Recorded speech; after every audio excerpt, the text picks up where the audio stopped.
Well, there's a lot of things in life that get a lot of blame. You can blame the government, you can blame the dog, you can even blame the devil, but you cannot blame shoes for creating foot deformity.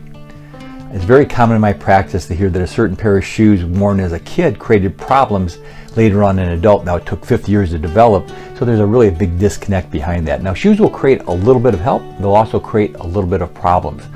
For instance, a dress shoe, an aggressive dress shoe, is like throwing gasoline on the fire. It will make a problem worse. On the other hand, certain shoes will actually turbocharge what an orthotic will do and help the mechanics, and they're especially important in a developing foot. So if you want to find out more about shoes, type it into the little magnifying glass in the corner of my webpage, or if you want to find out about more foot and ankle problems, go to my website at gotofootdoc.com. I'm Dr. Leibovitz, your Central Indiana go-to foot doc.